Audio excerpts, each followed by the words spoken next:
acerca de estos mecanismos de protección a periodistas. Decía el gobierno del estado de San Luis Potosí que ellos tienen el registro de por lo menos 5 periodistas que han presentado denuncia por sentirse intimidados en el ejercicio de su labor, y la pregunta es, ¿qué se hace con ellos, Fernando? Mira, María, es un caso muy peculiar el que se ha registrado. Es importante decirlo. No todos los estados de la República tienen mecanismos de protección. San Luis es uno de los que sí lo tiene.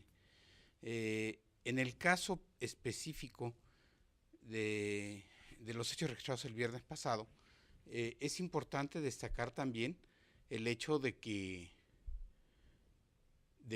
como lo expresó también ayer el gobierno del estado, Edgar Esqueda tenía varias denuncias, pero no se había apegado a los métodos del mecanismo de protección, había rechazado esa protección. Es muy importante que el periodista tenga conciencia de que si se conduce éticamente, si se conduce con honradez y se encuentra en una situación de riesgos, bueno, pues tenemos que apegarnos a ese mecanismo de protección, porque si alzamos la voz y decimos, nos están matando periodistas, la delincuencia organizada o los poderes fácticos están atacando contra los periodistas, bueno, pues los periodistas también saben el riesgo que están jugando, y si aceptan o no la protección del mecanismo, bueno, pues es un indicio de que hay señales de que el periodista estaba consciente de que no había situaciones muy claras, ¿no? Es muy complejo el tema. Como lo decías tú hace un momento, desde luego 2017 pasa a la historia como el año más peligroso para el ejercicio del periodismo. Ya llegamos a 14 periodistas muertos este año. En 4 de los 14 asuntos claramente vemos que hay situaciones de riesgo de la delincuencia organizada, pero los otros 10 no. Lo importante es además que se avance en las indagatorias y en las investigaciones. Uno de los logros que como gremio hemos tenido en los últimos 3 meses es el compromiso de Ricardo Sánchez, el fiscal federal para delitos cometidos contra la libertad de expresión, de abrir en todos los casos una carpeta falsa, o no falsa, pues una carpeta de investigación, como le llaman, en donde la PGR va a acompañar a las autoridades locales hasta ver si el delito o la situación en la que se presentaron los hechos acredita la intervención federal. En caso de que claramente se vea que es una situación local, de competencia local, en ese momento la PGR cerrará la carpeta. Pero es muy importante la coadyuvancia de la PGR en estas indagatorias. Claro. ¿Por qué? Porque va a acelerar el procedimiento partiendo desde luego de cero. Y eso permite más transparencia y más claridad en el desarrollo de las investigaciones. Es una cosa importante. Desde luego, otro de los hechos relevantes en el caso concreto de San Luis Potosí es la oportuna intervención de los gobiernos estatales. Si tú te acuerdas, en el caso de Sinaloa, pasaron cerca de 48 horas para que el gobierno del estado tomara cartas en el caso de Jesús. O por ejemplo, en el caso de Miroslava, el gobierno del estado, además de que fue lenta su reacción, pues tiene 3 meses diciéndonos que ya tiene los indicios y que ya va a detener a los ejecutores, y no logra nada, ni da avances. Cada que se le cuestiona al gobernador de Chihuahua sobre los avances en el caso, da evasivas y no da resultados. Creo que es muy importante en el caso de San Luis destacar la inmediata participación del gobierno del estado, las reuniones que ha tenido ya el gobernador con los familiares. Son situaciones que alientan un poco, al menos dejan claro la voluntad de la autoridad por resolver el tema. Que ese es uno de los temas que dan origen a todo lo que hemos estado presentando este último año.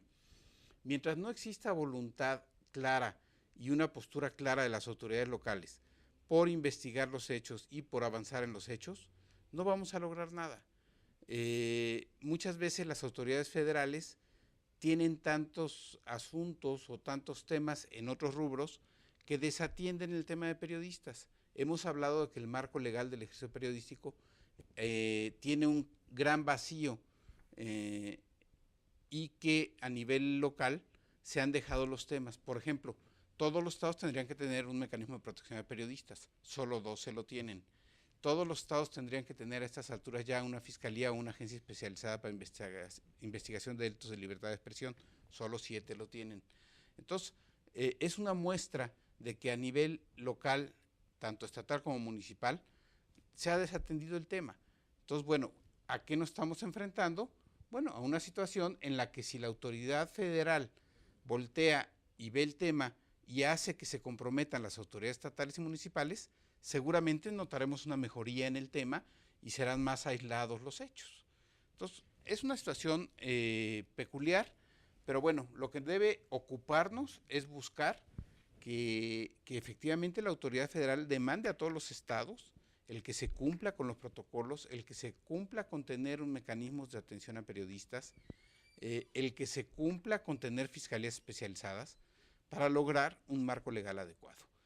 Fernando, dime una cosa, ¿qué tenemos que aprender de esta clase de situaciones? Porque me parece que la reflexión siempre tiene que ser esa. En cualquier circunstancia en que exista la pérdida de una vida humana, hay que aprender algo, hay que corregir algo. ¿Qué tenemos que aprender? Así es, Erika. Yo creo que el periodista tiene que comprender, vamos a ser claros, entre pares sabemos exactamente quién es quién. Muchas veces los propios periodistas sabemos en cuanto se presenta un hecho de este tipo y entendemos perfectamente por qué se pudo haber presentado.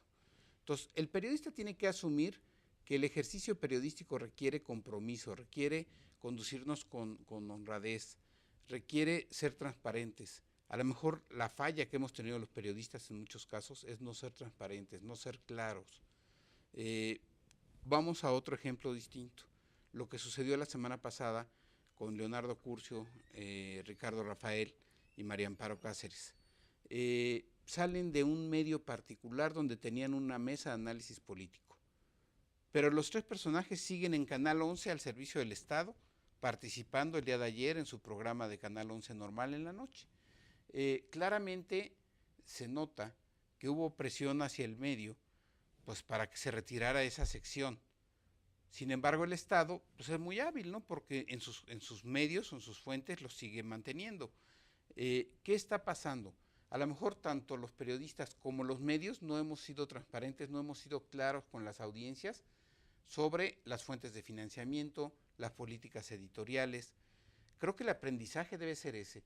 Tenemos que cambiar, si estamos demandando que cambien distintos sectores de la sociedad, que los políticos, los funcionarios públicos se conduzcan con honradez, con transparencia, y que los periodistas no tenemos que hacerlo. Sí. Claro que tenemos que asumir ese compromiso. Yo creo que el aprendizaje es ese. Estamos en una etapa de cambios severos e importantes en el país. No dejemos pasar esta oportunidad y el gremio periodístico tiene que unirse a ello.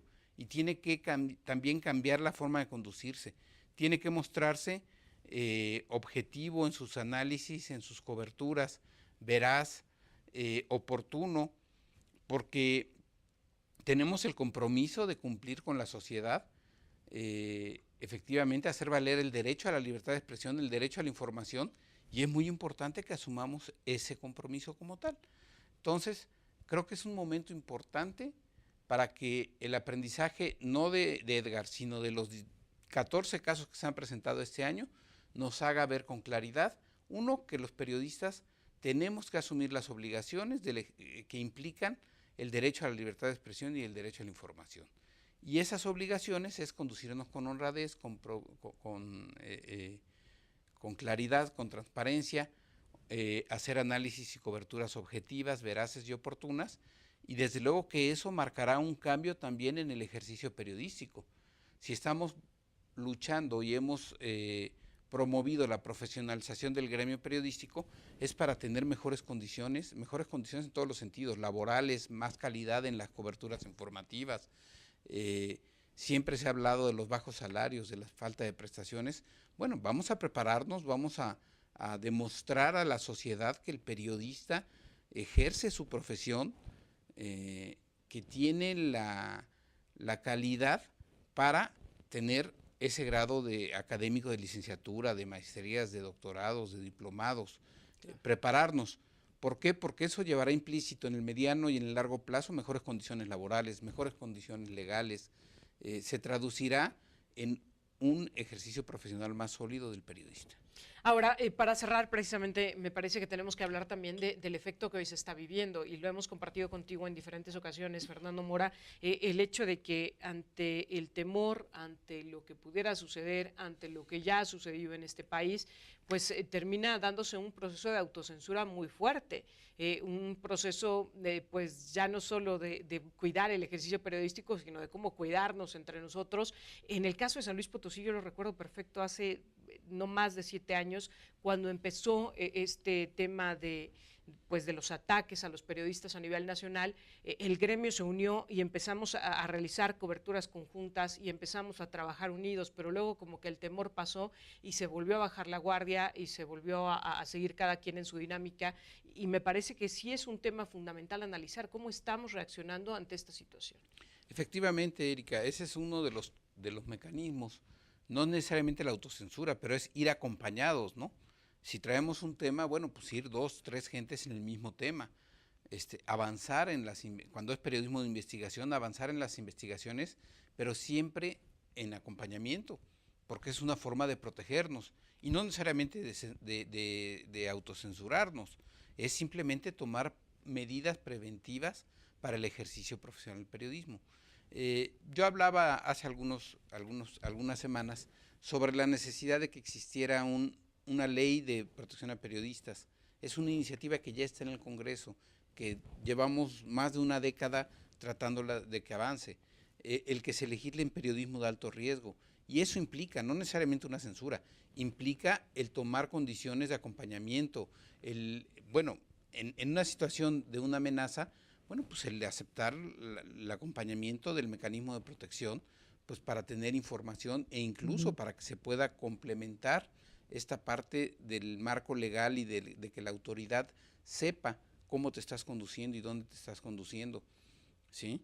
Fernando, me quedo con varias reflexiones y varios puntos que me parece que han quedado muy claros. Primero, buscar precisamente esto, la ley de protección a periodistas, el como medios trabajar en la profesionalización y en la transparencia, como tú lo decías, me parece que no has podido usar un mejor concepto, en la transparencia que como medios de comunicación debemos mostrar a nuestro público, la necesidad de que las autoridades entiendan la relevancia pues de atender la peligrosidad, pues vamos, del gremio periodístico para garantizar que no se dé la autocensura y que podamos estar pues informando puntual, veraz, oportunamente a la ciudadanía, como tú lo decías. ¿Se me ha escapado algo, Fernando? No, Erika, básicamente es eso, hacer valer el artículo 7º constitucional.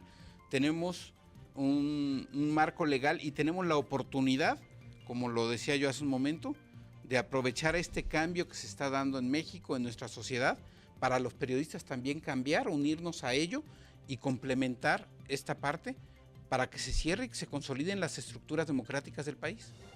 Fernando Mora, es un gusto tenerte acá en San Luis Potosí y por supuesto en este espacio que es tu casa. Muchas gracias. Te agradezco mucho, Erika. Muchas gracias a la audiencia. Fernando Mora, presidente de la Fundación Fernando Mora, platicando con nosotros. Vamos a una pausa, pero al regresar vamos a estar platicando, bueno, pues de lo que está sucediendo en San Luis Potosí, no solo en los partidos políticos, que ya lo decíamos, se van dibujando los escenarios, sino a nivel nacional, qué está pasando con los independientes. De eso conversamos al volver.